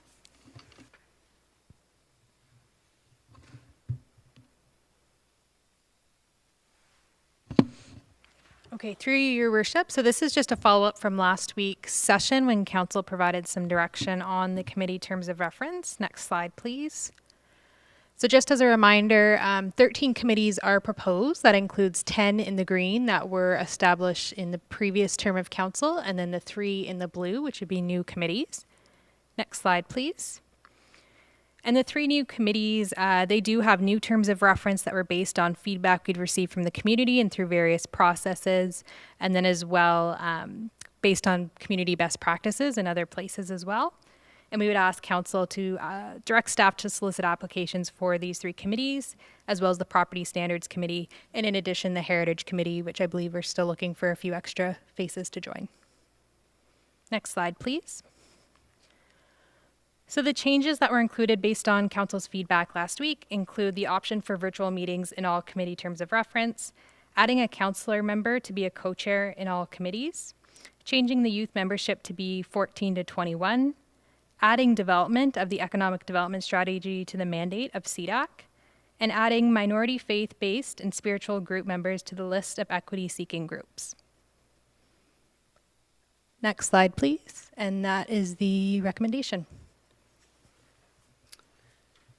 Okay, Councillor Strachan and Councillor Wilson.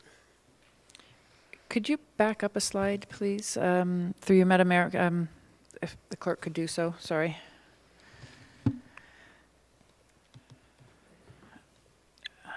So the final point there, Ms. Janot, so the minority faith-based and spiritual group members, could you expand on that point a little bit more, please? Certainly, through your worship. So the goal of this addition to the list of equity-seeking groups is to focus on hearing from folks that we might not otherwise hear from in the community. When we look around, we do see a number of churches in the community, but we don't have a diversity in worship places or gathering places for other spiritualities and faiths. So that was the intention of including that in this list.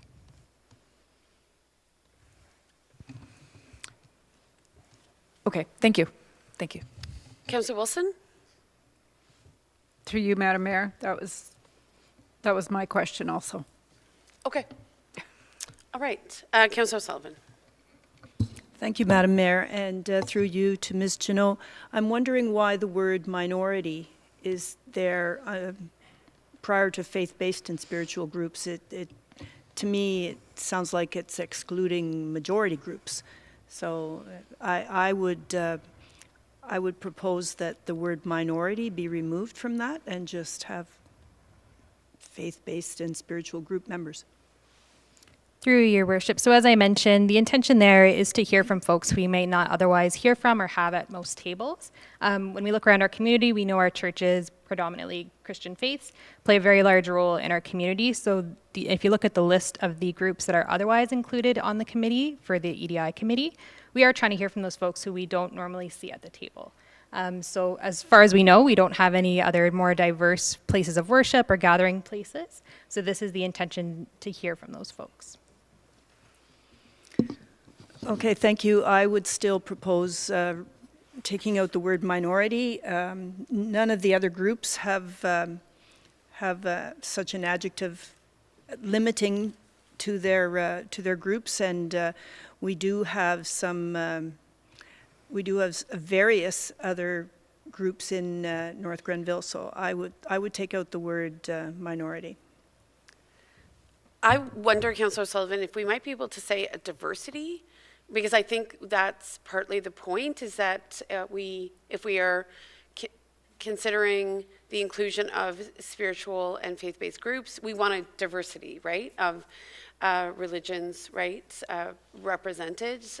And the default, of course, could be that we default to only Christian-based churches, whereas I think we're seeing some emerging diversity in our community. So I wonder if that, I think we want to capture the sentiment of ensuring that there's more than one voice, religious or spiritual in nature, that would be considered for that committee. And I'll recognize Councillor Sullivan and Deputy Mayor Barclay. Thank you. I think just saying faith-based and spiritual group and/or spiritual group members is inclusive. You could change the, you could say faith-based and/or spiritual group, but I don't think there's any need to qualify them any other way. Well, that could include Islamic faith, it could include Christian faith, Jewish faith, and all the other Protestant or Christian faiths that are out there. So I don't think there's any need to add any limiting adjective to it. So just from my own perspective, I respectfully disagree. I think there is some significance to including the word diversity in this context because of the intentions of the committee, but it's okay for us to disagree. I just think that nuance may be helpful when we communicate out about the committee. Okay, well, I think respectfully, the whole thing is about diversity, and that we're in an effort to have diversity among the membership. It includes all of these groups, but not limited to, but all these groups. So there's no qualifier to say blonde women versus brunettes. I think just saying faith-based and spiritual group members is sufficient. This is not a hill I need to die on. I wanted to share my perspective. I think it's important that you hear how I'm, interpreting it. So it's not, I'm not meaning any offense. As you know, I'm a member of a local church, and I really value my membership in that church. But I do see that sending a signal to other religious communities that haven't had the same profile in our community would be a gesture of respect. But again, I'm not in any way intending to be offensive. I'm just trying to explain why I think there's value in it. At the end of the day, it's up to the council as a whole to make that determination. So I think I've made my point, and you've made yours, and we'll leave it there. I'll recognize Deputy Mayor. Thank you, Madam Mayor. I think if you're on a list of equity and inclusion-seeking groups, you're by nature a minority, or you're represented part of the diversity of faith-based and spiritual groups. I just find the word minority redundant. If you're on a list of equity and inclusion-seeking groups, I think that says it all. So I'm not for or against it. I just think it's unnecessary. I certainly think that removing the word minority may be helpful. I still think signaling a diversity of faith-based groups might be meaningful, but again, it's not something that I need to become preoccupied by. I feel that there's rationale to doing that, but that's just my opinion. I'll go to Councillor Stracan. Through you, Madam Mayor, I think that the intent behind this is that we're looking at the equity and inclusion-seeking groups, and that's why minority is important in this case, because it's not the larger Christian faith organizations that are equity-seeking. They are already present, quite vocal, quite prominent, and so on. So they're not, by definition, equity and inclusion seeking. If we remove the word minority and we simply say faith-based and spiritual group members, and they're on the list of equity and inclusion seeking, and therefore it implies minority, then we can remove that word. But I don't think we should move too far away from what the intent is here, and that is to look at the ones that are not predominant, that already don't have a very strong voice at the table. And if you look at other groups that we would include on there, that is clear that they're not the majority, most vocal, most prominent members in our community necessarily. So I think that we can remove the word minority, but it still means that we're looking at those groups that don't have the strong voice already. Thank you. Okay. Anyone else on this? So, seeking guidance in terms of the EDI terms of reference, I'm hearing a movement to remove the word minority. Is that correct? I would just like to ask for clarification from Ms. Janot. If we remove the word minority, does it does it mean exactly what the deputy mayor has explained or added to the conversation, that faith-based and spiritual group members are on that list of equity and inclusion seeking, and therefore it is implied minority? Is it indeed a redundant word in this case? Through you, Your Worship, I don't think it's a redundant word in the way it is written. If we take it out, it does mean all faith-based groups and spiritual groups will be considered kind of in the same scope. So, for example, when you're looking at the application process, when people check off that they're a member of a faith-based or spiritual group, and we'd probably ask for more clarification on what that means, we would then just have to, at that point, determine who would be included in that makeup of the majority that we're looking for to be represented on the committee, if that makes sense. Okay. So with that in mind, we'll look to then remove the word minority. Is that your recommendation, Ms. Janou? I'm trying to clarify that. Is that right? You are comfortable My with the recommendation is removal? to leave it in, but we will do it at the direction of council. Indeed. Okay. Sorry, I misinterpreted your point. Thank you. All right. Councillor Strachan? I would like to voice that I am opposed to removing minority faith-based from the word minority from the statement, simply because it is intended to focus on those groups. And rather than having to do it after the fact and identify who are those minority groups, we can be upfront and clear that that is the intent from the start for this particular list, group added to the list. Okay. So, with that in mind, in order to resolve this, I think we may have to go to a vote. So I'm wondering if someone would like to move a motion, and we'll vote on what makes sense. So I was moving an amendment to remove the word minority Indeed, from thank this. you. So has that...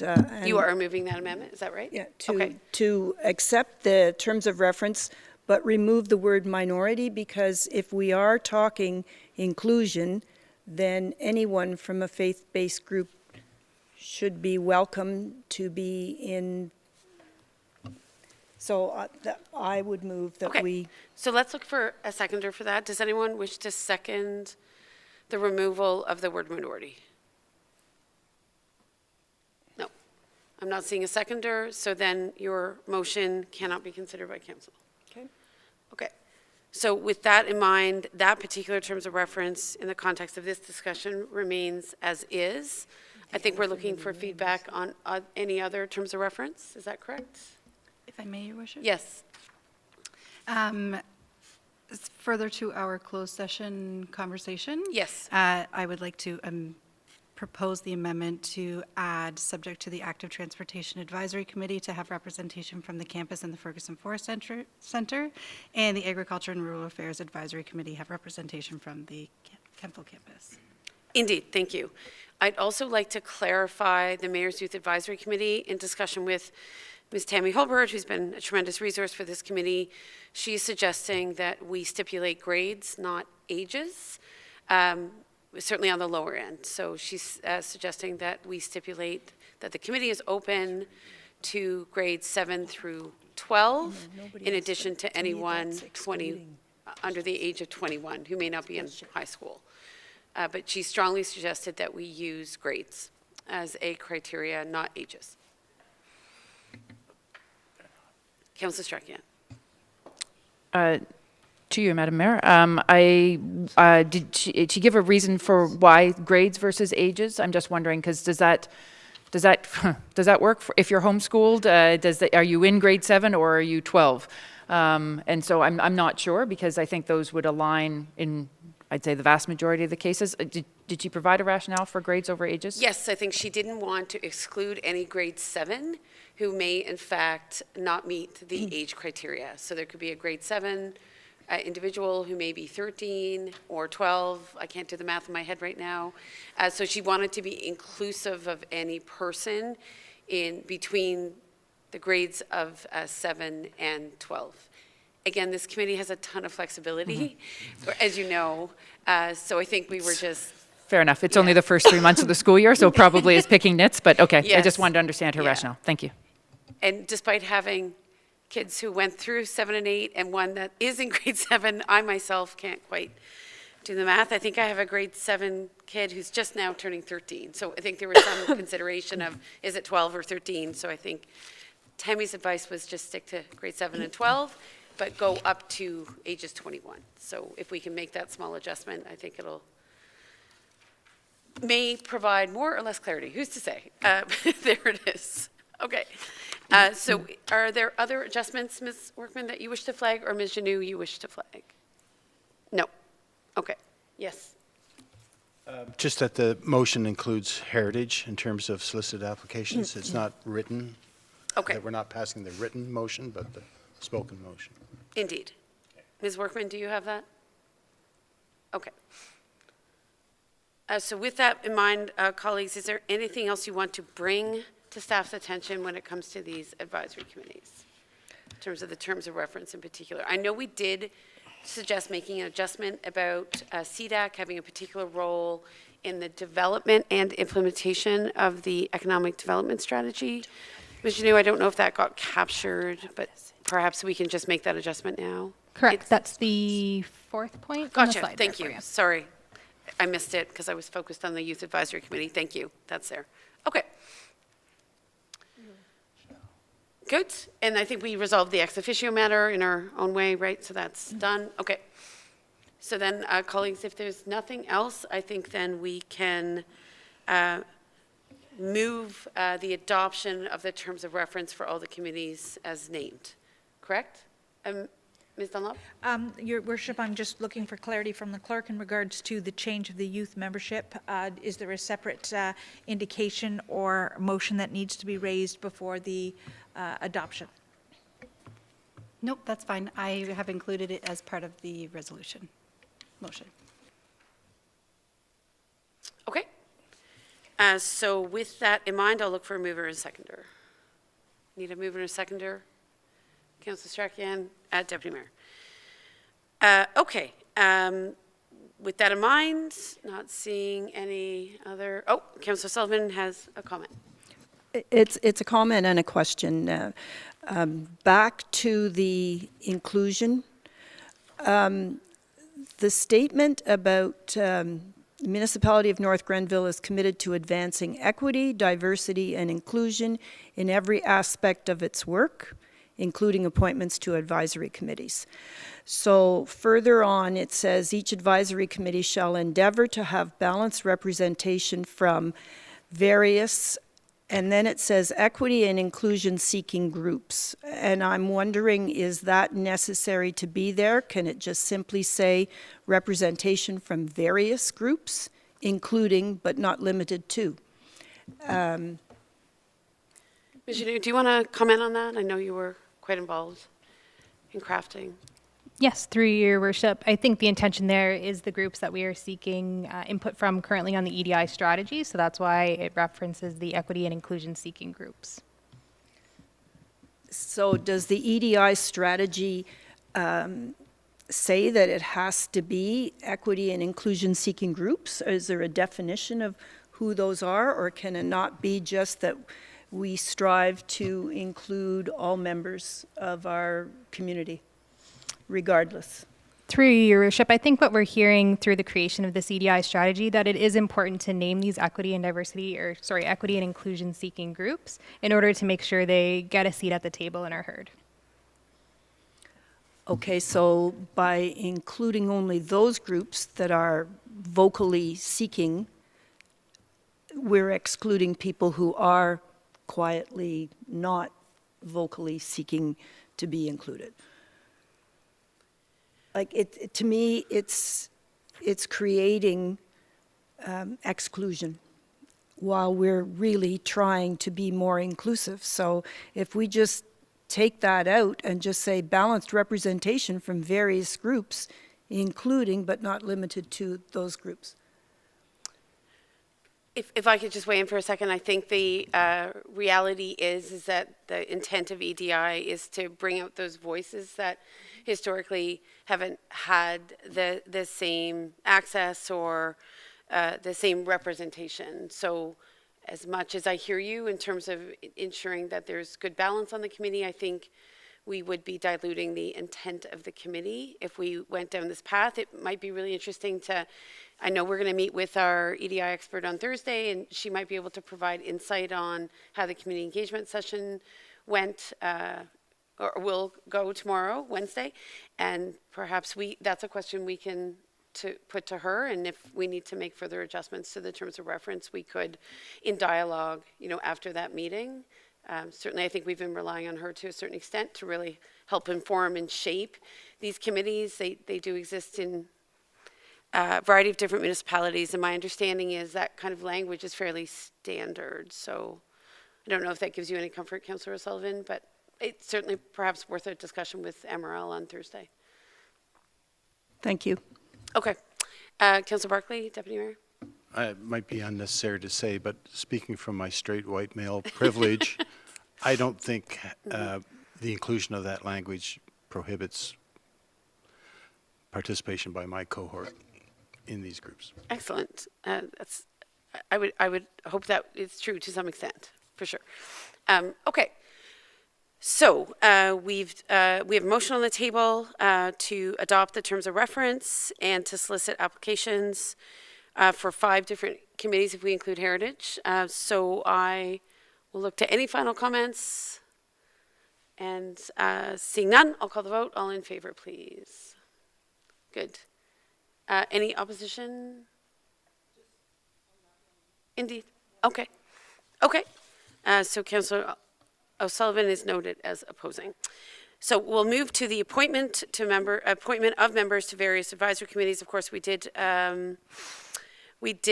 meet and closed, and want to thank the community. Received a number of applications from a variety of community members, some of whom had served on committees, some of whom are new, and I think we arrived at some consensus. And Ms. Workman, over to you to manage the next section. Thank you, Your Worship. I will try to do this swiftly. So the motion before you is to appoint the various members to the committees so that council appoint the following members to the various advisory committees. Active Transportation Advisory Committee, we have Anne Gissot, and I apologize if I mispronounce anyone's name. Ian Grant, Michael Amaro, Amy Culhane, Charles McDonald, and Doug McCarthy. Council Liaisons, Councillor O'Sullivan and Mayor Peckford.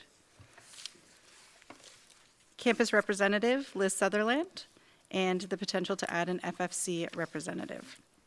Agriculture and Rural Affairs Advisory Committee, Martha Bradburn, Josh Scharf, Joseph Scott, Darren Johnston, Sean Carnegie, Rachel Everett Fry.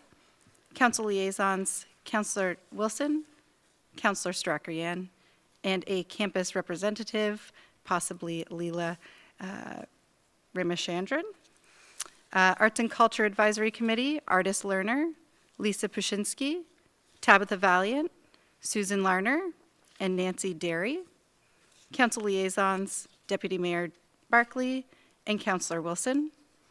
Community Economic Development Advisory Committee, James McNeil, Tracy McDonald, Wayne Brown, Charlie Boland, Rick Tachek, Alan McEwen, Wendy Embleton, Andre Rancourt, Sean Carnegie, Greg Lane. Council Liaisons, Mayor Peckford and Councillor Wilson, with Deputy Mayor John Barclay as the alternate. Environmental Action Advisory Committee, Peter Friedrichs, Grant Kelly, John Palmer, Philip Frederick Fry, Fraser Mowat, Dr. Fred Schuler. Council Liaisons, Mayor Peckford and Councillor Strachan. Health, Wellness, and Fitness Advisory Committee, Stephen Gable, Tanya Deans, Robert Matheson, Christopher Wilson, Robert Angie. Council Liaisons, Mayor Peckford and Councillor O'Sullivan. Good, you did it. Well done. Okay, so we'll look for a mover and a seconder, correct? So mover and a seconder, please, for the advisory committees. Councillor Wilson and Councillor Strachan. Of course, we do note that there are a number of committees where we could accept other applications from members of the community. So if you missed that window, we strongly encourage you to reach out. And I believe for those who expressed strong interest in one committee and were not named this evening, there will be an opportunity to be invited to serve on a different committee. And I know, Ms. Workman, you'll be in touch on that front. Is that right? That's correct. Okay. So with that in mind, colleagues, are there any other concerns or questions on this one? I know we had extensive discussion and closed. Seeing none, I'll call the vote. All in favor, please. Good, thank you. That carries. So with that, heavy lifting done. We'll just move on. I know Ms. Martin is here, and we did want to make sure that we took an opportunity when we have our directors present to invite them to share anything that they think is relevant in the moment. I know there's lots coming up on planning and development, Ms. Martin, but is there anything you wish to bring to our attention at the present time?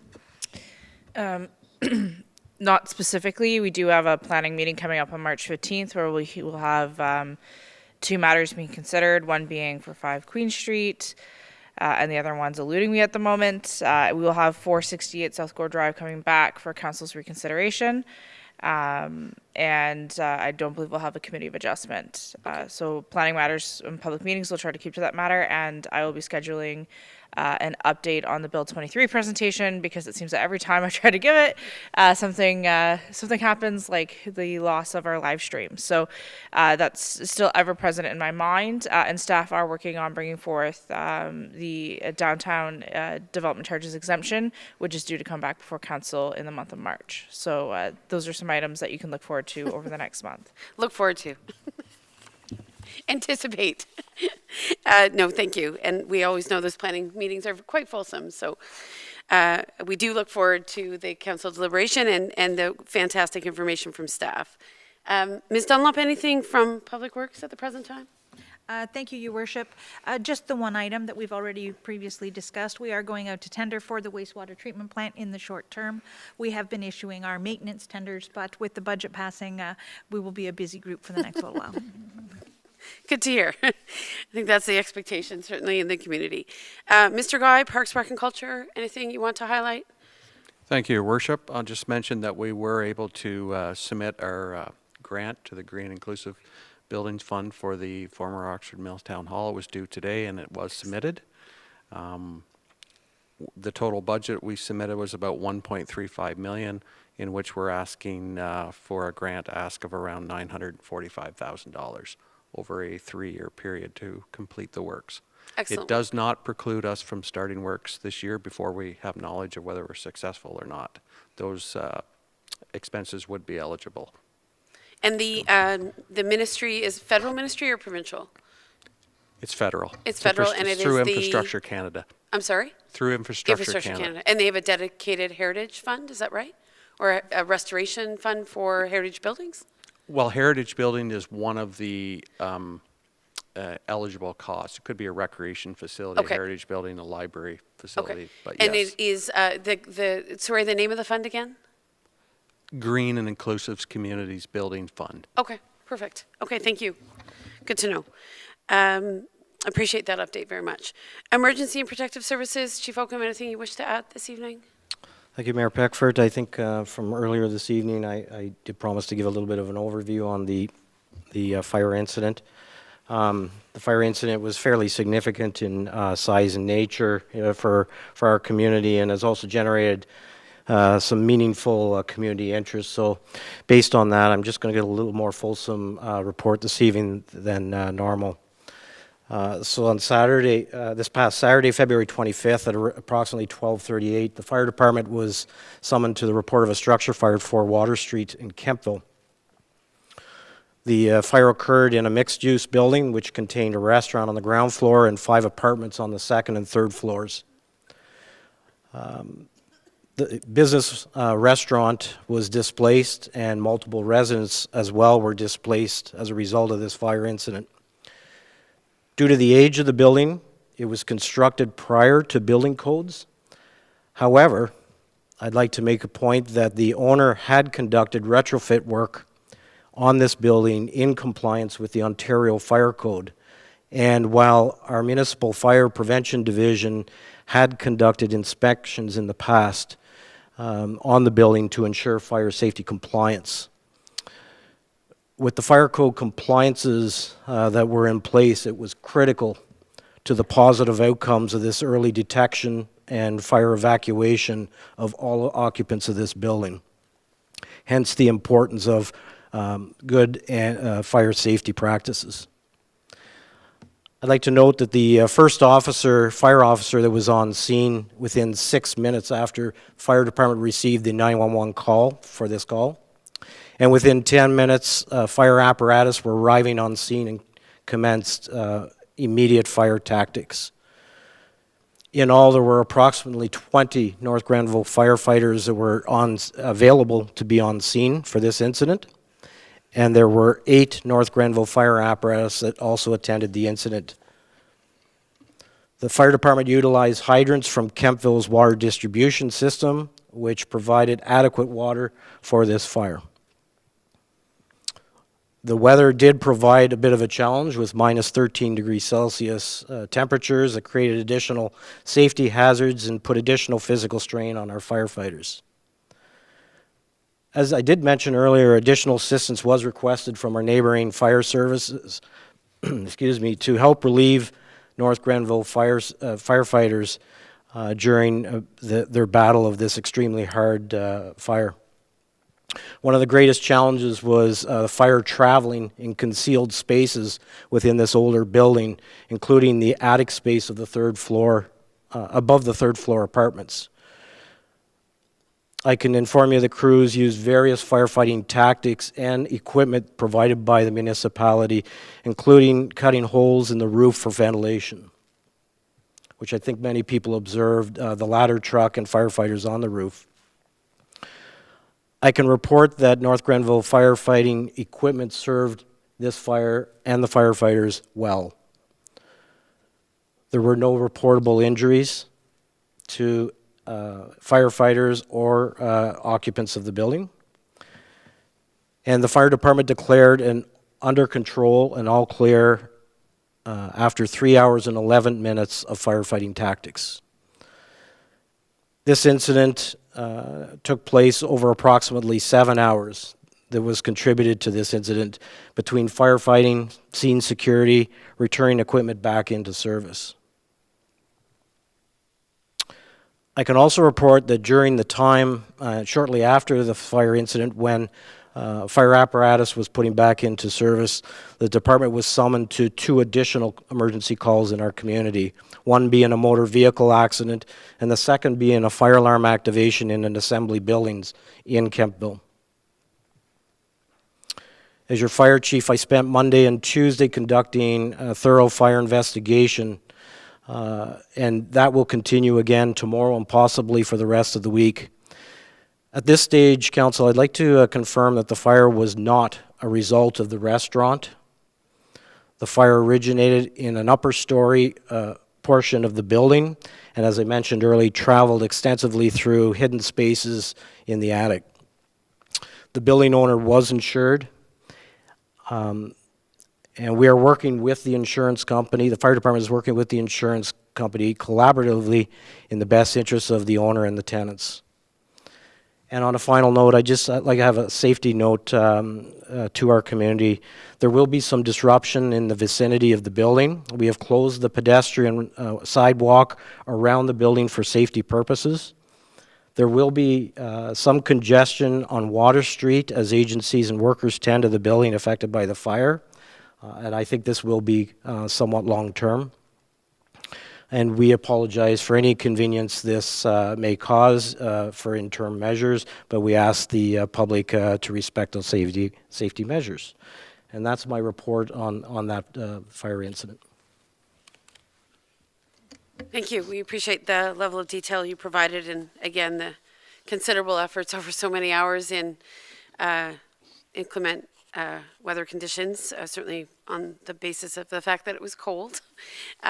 So we definitely appreciate and want to extend our gratitude to both yourself and Deputy Chief Randy Urslick and all the volunteer firefighters who make that commitment to show up when, in fact, there is a large fire in a community that needs that kind of containing. So appreciate the efforts, and I hope everyone is feeling generally okay about what transpired on Saturday. And I understand you debrief with the firefighters shortly after the incident to make sure that they're feeling good and reflecting on the incident. Is that right?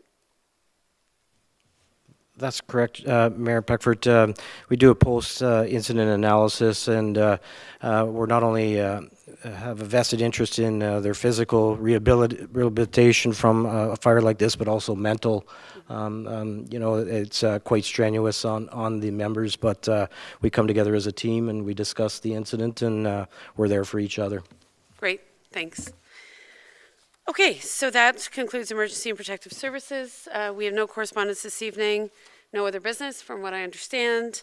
Any notice of motions from council colleagues? Nothing. Introduction and consideration of bylaws. I believe we've dealt with all the bylaws. Is that right, Ms. Workman? All right, I believe that we have no members of the public here. We thank Jen Westendorp, who spent a little bit of time with us this evening. So we'll go to close the meeting. Confirmation bylaw, that bylaw 2423 to confirm proceedings of council at its regular meeting held on Feb 28th be adopted and passed. I'll look for a mover and a seconder, please. Councillor Strachan, Councillor Wilson, thank you. I'll call the question on that. All in favor? And then we'll look to a motion to adjourn, and that is at 8:51 p.m. We are adjourning this session of council. Mover, seconder, Deputy Mayor, Councillor Sullivan. I'm going to call the question on that. All in favor? Thank you. Meeting is adjourned.